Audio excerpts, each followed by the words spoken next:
subscribe now and press the bell icon. Never miss an update.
Hello and welcome to Health Live at Seniors Today.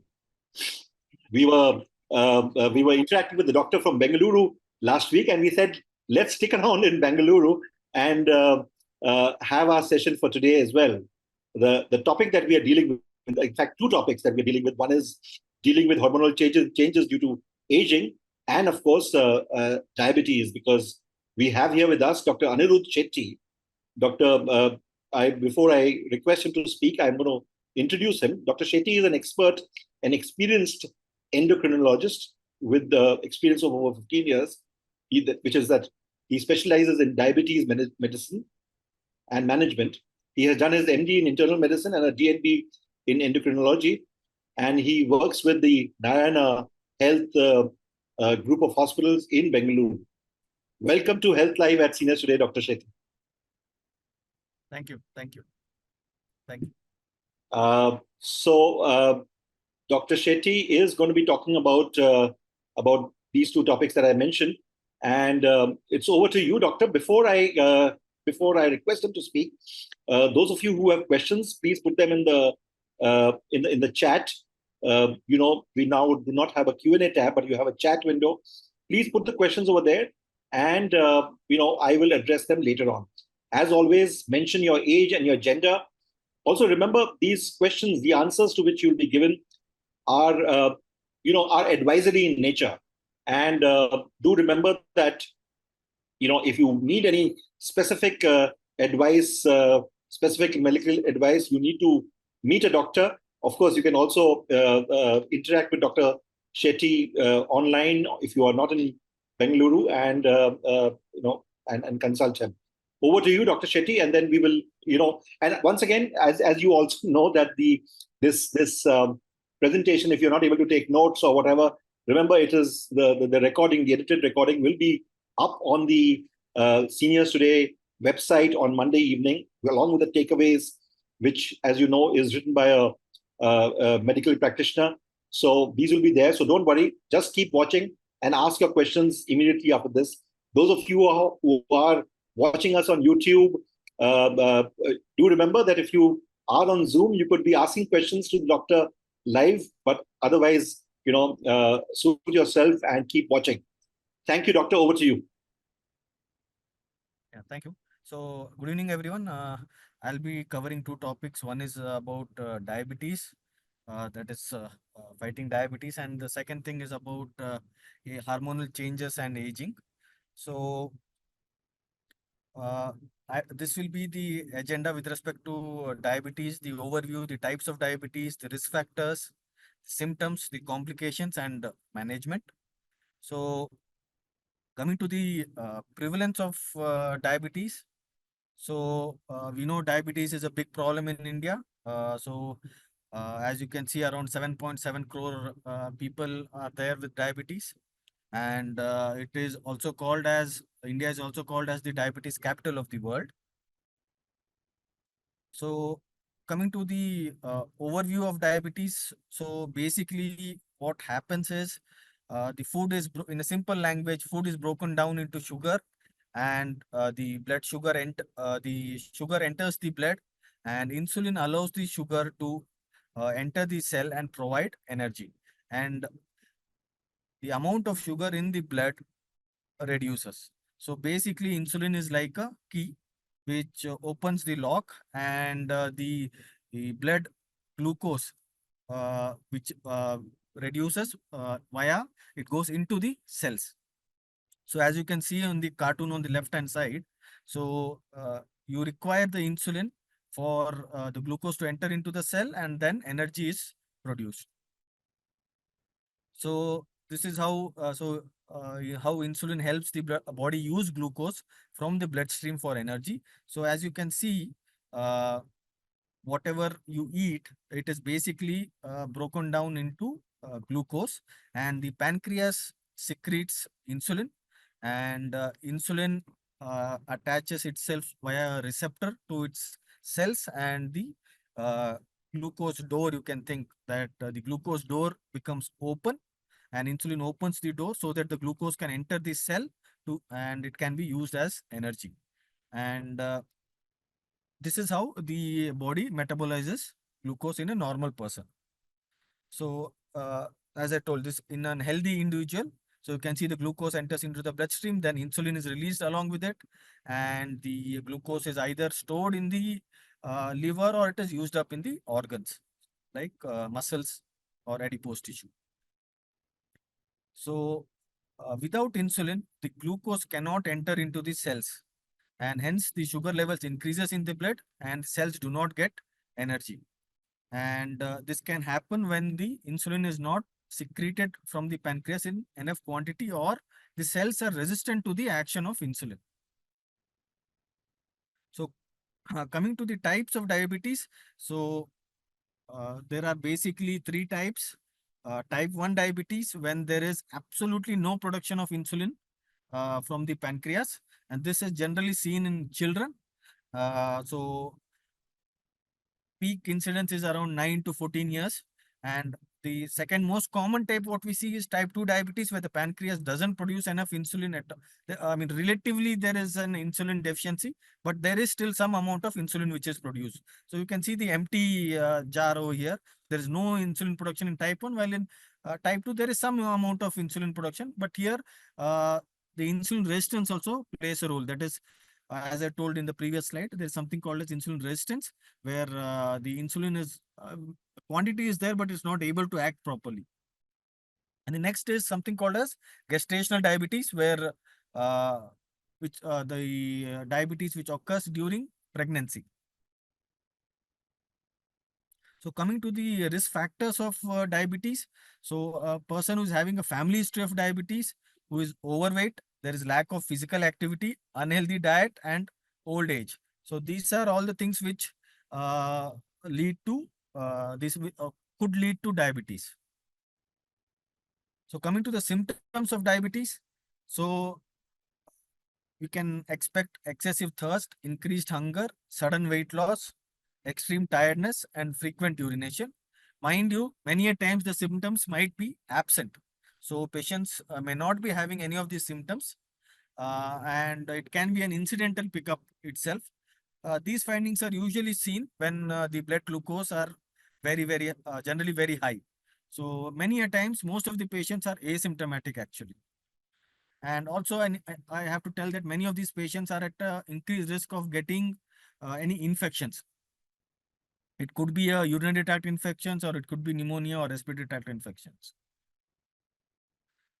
So first we should know what is a normal blood glucose. So the normal blood glucose is a fasting, which is 70 to 100 milligram per dl, uh, and a 2 hour postprandial, that is 2 hour post meal, that is less than 140 milligram per dl. And diabetes is said to be there if the blood sugar fasting is more than 1 or equal to 126, and 2 hour postprandial is more than or equal to 200 milligram per dl. So this is there is something called as HbA1c, which is a 3 months average. So when do we say a person is normal? When do we say a person is pre-diabetic? And when do we say a person is diabetic? So as you can see, normal, that is in the green arrow. So below HbA1c below 5.7, below fasting blood glucose of below 99, and then glucose tolerance test or a 2-hour post glucose load value of less than 140, this is a normal person. A pre-diabetic is a one who has an A1C between 5.7 to 6.4 and fasting blood glucose of 100 to 125 and a 2-hour post glucose load of 140 to 199. We call a person diabetic when his A1C, HbA1c is more than 6.5, more than or equal to 6.5. This HbA1c is nothing but it gives a 3 months average of the blood glucose. So an HbA1c of more than 6.5 or an fasting blood glucose of more than 126 or a glucose tolerance test 2-hour post value of more than 200. This qualifies as type 2 diabetes or diabetes for that.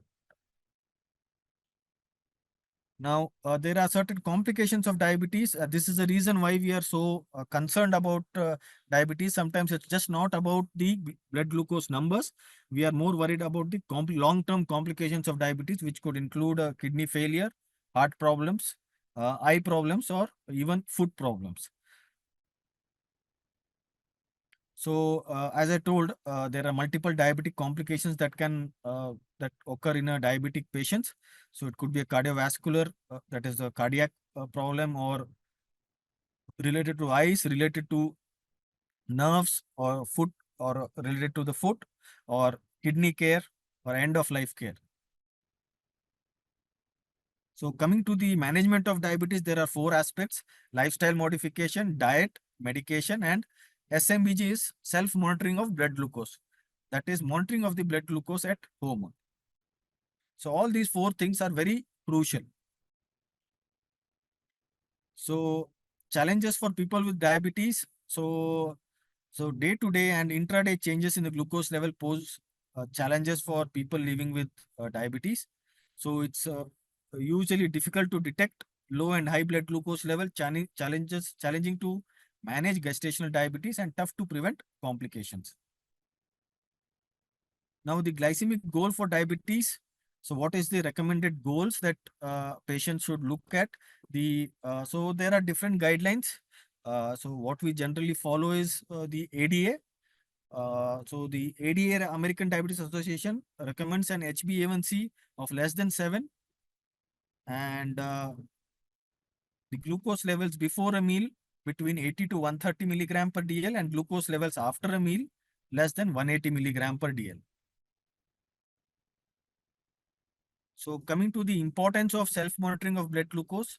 So it is shown to be effective in blood glucose control for both type 1 and type 2 diabetic patients on insulin, and monitoring food and exercise, preventing high and low blood glucose episodes, and also it helps in adjusting the medications. And it's very important in achieving the glycemic goals.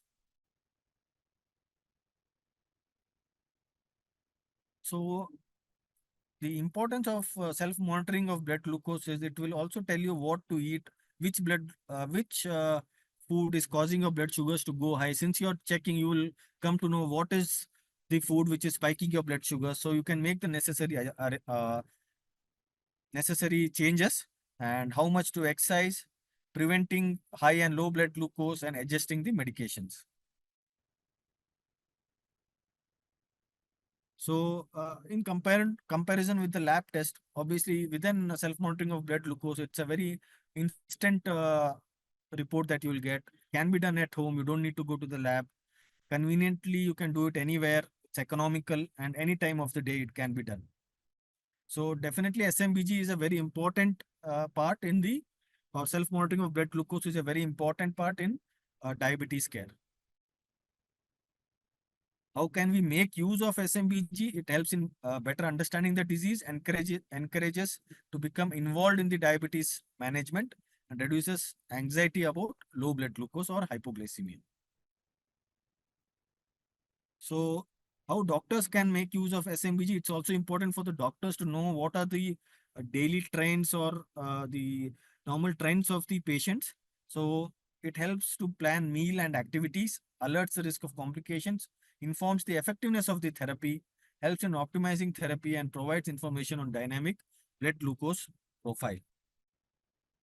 So foundation of an healthy lifestyle includes good diet, exercise, and sleep, and also stress management. So these are the targets. So we would want a diabetic patient to have a fasting of 80 to 120 milligram per DL, 2 hour post breakfast, lunch or dinner between 120 to 160 milligram per DL, and uh, people with DM with complications, we are slightly liberal. We want we would keep a fasting of 100 to 140, and post breakfast, lunch or dinner value between 140 to 200. So as I told, it's important to have a healthy meal plan, regular exercise, take your medicines as advised, and regular checkups. So in your diet, it is more about quality than quantity, and the most of the there's something called as a plate planner, where half of your plate should be with vegetables, and only 1/4 should be of the starch, and other 1/4 should be protein. So regular exercise is also a very important part in keeping your blood sugars under control, and you should be active for 30 to 60 minutes per day, and it is also okay to be active for at least 20 minutes at a time, 3 times a day. So regular medicines, your tablets and insulin, as per your doctor's prescription, if taken on time, will go a long way in keeping your blood glucose under control. So also there is it is very important to keep the three things which is very important is something called as ABC, that is HbA1c less than 7, blood pressure, that is BP less than 130/80, and cholesterol LDL less than 100 milligram per DL. So there are certain symptoms of low blood glucose and high blood sugars. Uh, I'll tell you mainly about low blood sugar. So generally they'll have sweating, trembling, dizziness, mood changes, hunger, headache, blurred vision, extreme tiredness. So this is very common when you delay your food, or when the insulin dose is on the higher side, and a patient don't take adequate food. That time the chances of hypoglycemia is high, and also when they delay their food or lunch, that time their chances of hypoglycemia is high. So also it is very important to take appropriate food care. So you should wash your feet every day with lukewarm water and soap, and dry your feet well, especially between the toes. Moisturize your feet. Also check your feet for blisters, cuts or sores. So as I told about physical activity, the recommendation is you should do at least 150 minutes of moderate to vigorous intensity aerobic physical activity per week in bouts of 10 minutes or more. And more the physical activity, it provides greater health benefits. So also adequate sleep duration is also very important. So somewhere around 7 to 9 hours is definitely required. Also stress management is very important. Uh, Meditation also will go a long way in reducing your stress. Regarding hormones and the changes which occur, just a few important slides I will go through. So there are a few things, changes which occur in the body. One is called the menopause, which most of us will be aware, which occurs in females, where there's abrupt loss of estrogen and progesterone production uh, following the cessation of ovarian function, and something called as andropause, a gradual decline in testosterone, which occurs in men, which begins at usually around 30 to 40 years, and which persists until death. And there is something called as andropause, adrenopause, which where there is a gradual reduction in something called as DHEA and DHEAS, which is secreted by the adrenal glands, and also something called as somatopause, where there is a reduction in growth hormone, comes from the pituitary gland, which occurs with age. So there is something called as the pituitary gland, which is the master gland, which controls all the hormones, most of the hormones in the body. So you can see this gland in the center, which is called as the pituitary gland.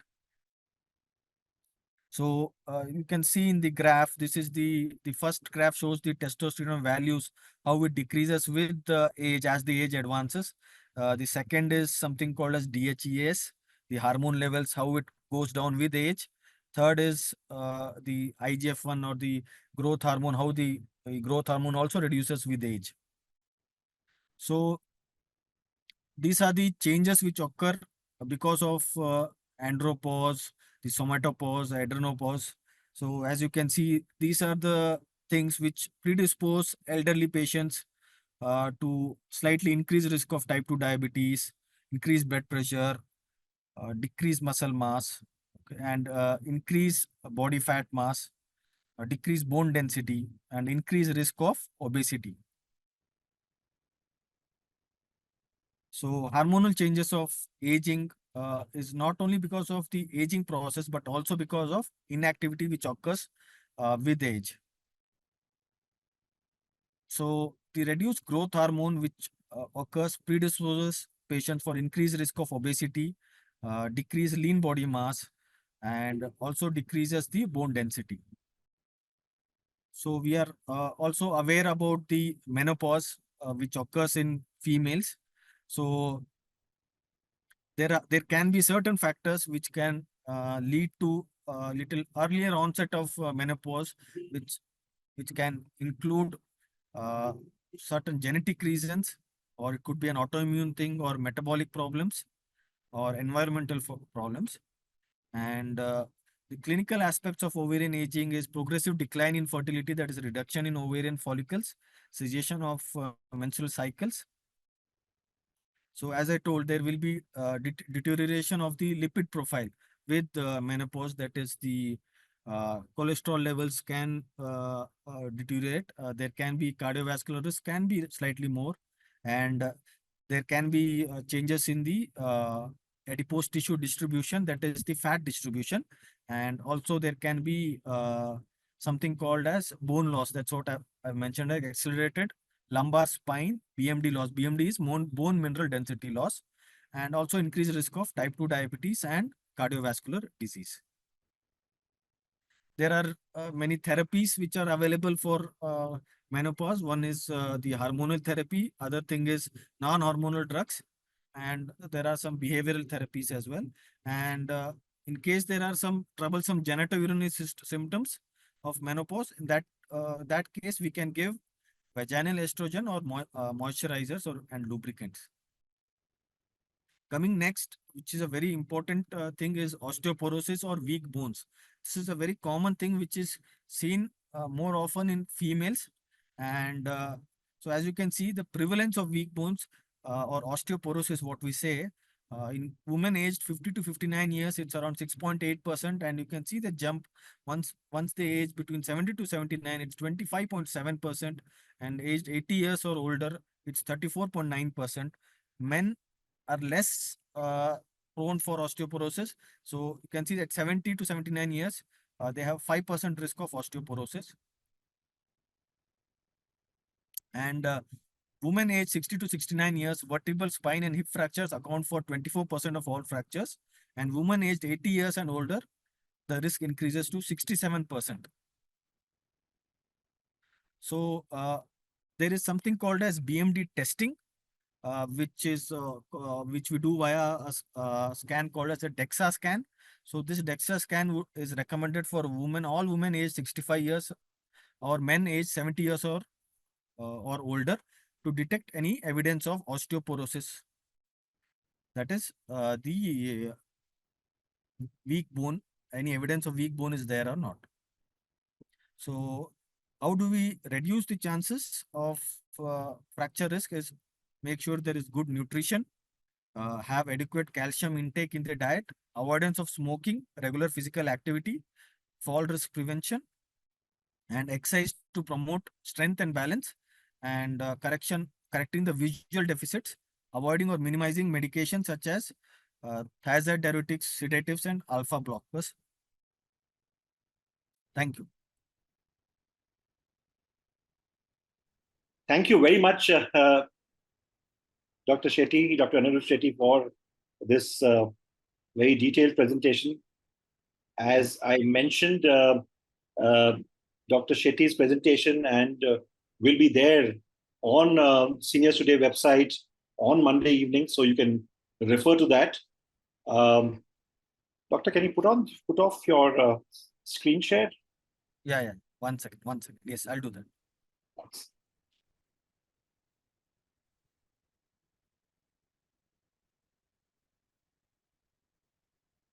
Top share. Okay. Yeah. Okay. Thank you. Yes, thank you. So, Doctor, quite a few questions have come to us via WhatsApp and via chat. There's just a few questions on chat. One is, and you mentioned this, of course, but this is from Sharda Paravle.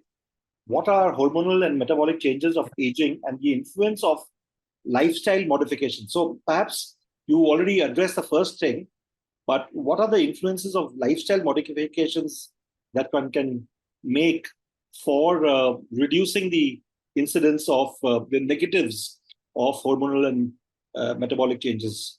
Yeah. So, see, there are certain things which, so age is a non-modifiable risk factor. You cannot modify the age.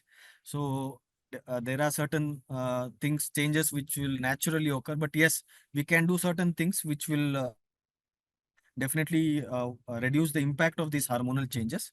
So as I told in my presentation also that, say for example, your with respect to your osteoporosis or weak bones, just making sure that your calcium intake is adequate, making sure that your fall prevention, you prevent techniques for fall prevention, and correcting the visual deficit, which is many a times, simple, there can be simple astigmatism or refractive errors which are not corrected, and that can predispose to falls. And patient can develop, and once the senior citizens they develop fracture, it becomes very difficult after that, and many a times they can become bedridden as well. So these things make a big impact. And also making sure that you're physically active, in the sense you can do some resistance training also, to make sure that you prevent loss of muscles, that is called as sarcopenia actually. So loss of prevention of muscle via, you could use a low weight dumbbells, and just flexing the arms with the low weight dumbbells also will make sure that your muscles are preserved, because the sarcopenia will predispose also to development of something called as IGT, or impaired glucose tolerance, and that can also lead to diabetes. So preserving the muscle mass is also very important. And as I told, simple measures like fall prevention, adequate calcium intake, having make sure that you're having adequate amount of milk, curds, paneer, all these things are good sources of calcium, and these things will go a long way in preventing the metabolic changes. Right. Uh, Doctor, this is an interesting and a tough question, tough situation that this person is in. Doctor, most doctors, diabetes specialists, and general physicians advise a significant change of diet. But I live with my son and daughter-in-law, and going in for such a significant change in diet means putting them in trouble. Is it possible that I continue with the same food that they have, and is there something that I can do? Is having of fibers through things like isabgol a good way to take care of some of the unhealthy food that they have? Yeah, that's a very good question, and it's a valid question also. Actually, that that is a problem which many people face actually. So and also it's very difficult to answer also, because you have, I mean, because they'll have to prepare in the house two separate lunches for for the person who is diabetic, and for a person who is non-diabetic. So it becomes a problem. So that's a very valid question. It's very difficult to answer, but certain changes, like I would say, as you told, shifting to probably so Instead of white rice, if you could shift to something called as brown rice, that would be better, you know. So which even other people in the house can have. And also making, what do you say, uh, your fiber content adequate, having adequate fiber content. Uh, these things will help definitely. But sometimes it becomes difficult. Certain changes which both of the non-diabetic and diabetic people can follow, like as I told, switching to brown rice from white rice, which I think even the non-diabetic people can do. That will go, that will help certain extent. Right. Thank you, Doctor. Doctor, there's another question which has come in.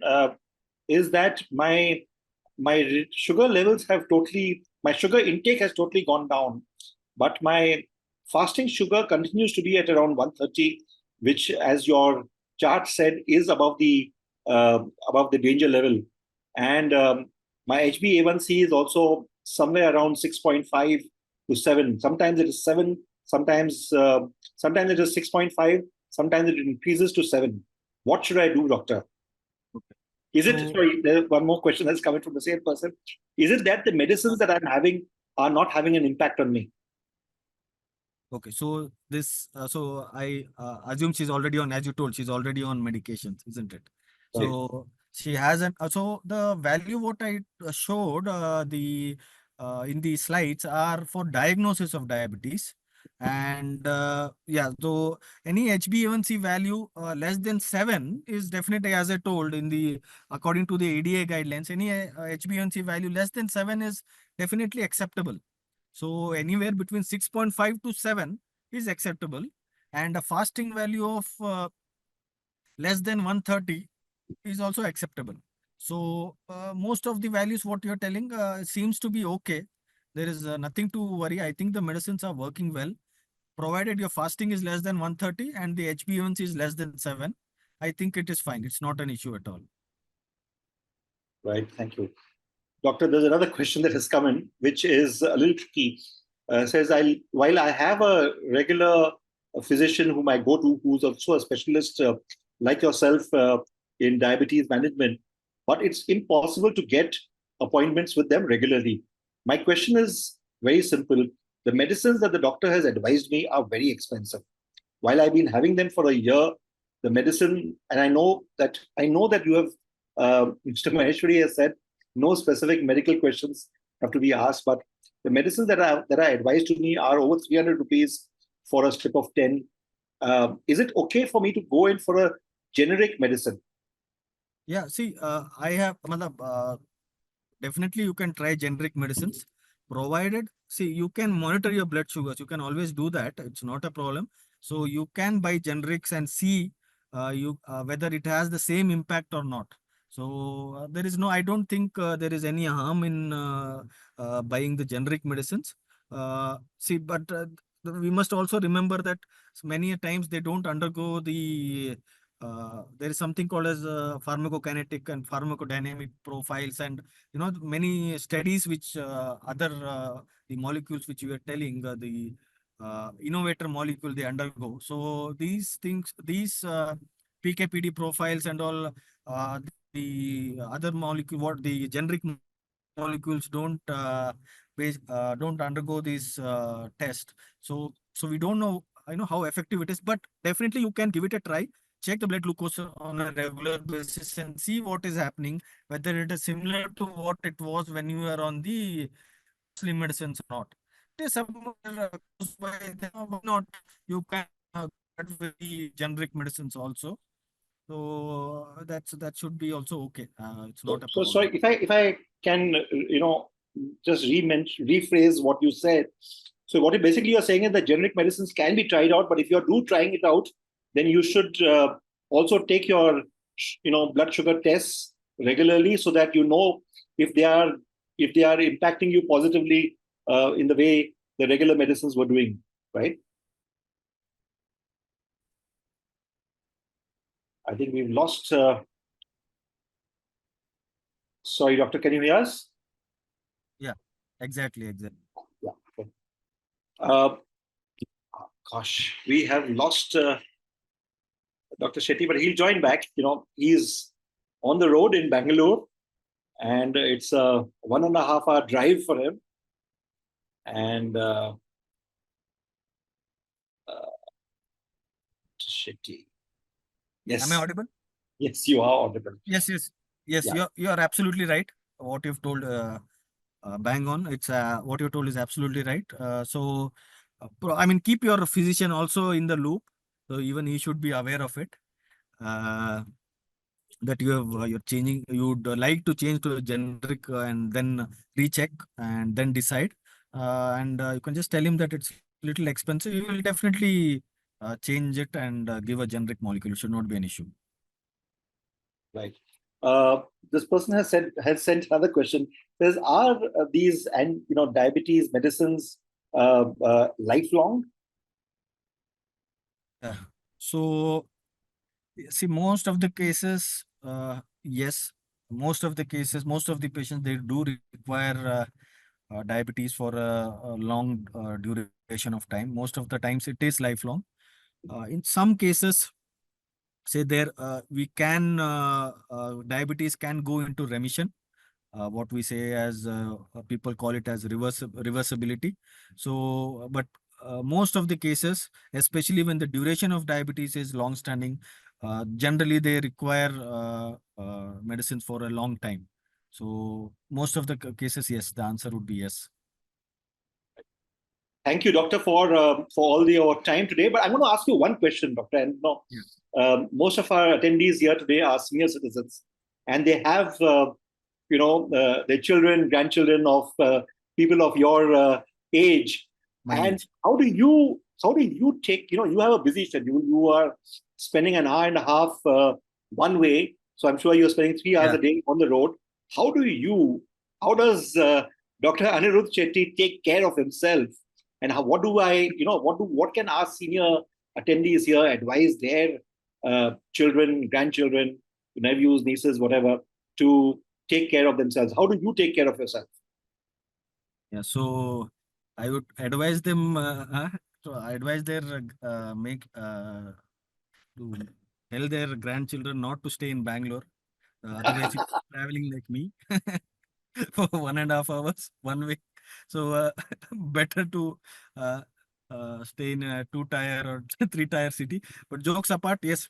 So I would say because now, see, everyone's lifestyle has changed. It's not how it was 20, 30 years back, where our physical activity, I mean, even though we used to be more active 20 years back. So most of us didn't have our, say, four-wheelers. We didn't have the cars and two-wheelers. Very few of them had. So there was more physical activity 20 years back. Now the lifestyle has changed. So all these are lifestyle disorders only. So more, I would say recommend them to be active physically. Make sure that they do 10,000 steps per day, which is the recommendation. So at least 5 days a week, if they do 10,000 steps per day, I think that will go a long way in taking care of their health. And also get your blood checks done at least yearly once. Get your blood checks done, so we can pick up if there is something, it could be picked up at an earlier time than later on. So that would definitely help them. Thank you very much, Dr. Anirudh Shetty, for joining us. Have a good, safe drive. I know we could see the potholes on the Bengaluru roads well, because as your car was shaking. But thank you very much, and thank you to the team at Narayana Health for facilitating this. As always, Doctor, we have our health webinar sessions. We've been doing it for the last 4 years plus.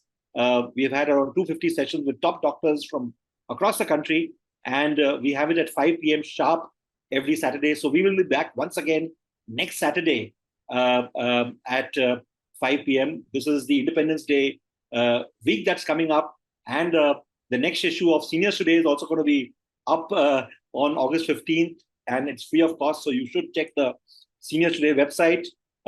We've had over 1,000 people who were watching you on YouTube Dr. Shetty, plus around 100 plus at the peak on Zoom. So there are a host of people who have taken advantage of this session. But those of you who have not been able to do it, or if you would like your near and dear to also watch it, the recording of the health webinar will be up on the Seniors Today website, that is seniorstoday.in, on Monday evening, and you can watch it. And we have a medical practitioner who works with the Indian Army, who's going to be writing the transcript of writing the takeaways, not the transcript of this session. As you are aware, we now have Seniors Today has the Evergreen Club as part of our family, so you can download the app on Android or iPhones and watch and take part of the various sessions that we've had. We've had the 100th episode of the yoga session that we had yesterday, and there are a host of sessions which happen morning, afternoon, evening. So please take care of that. Please take advantage of this, and it's all free of cost and no conditions apply and no strings attached. Thank you very much, Dr. Shetty, for this session. Thank you so much. Thank you so much for having me. I'm grateful. Thank you. Thank you so much.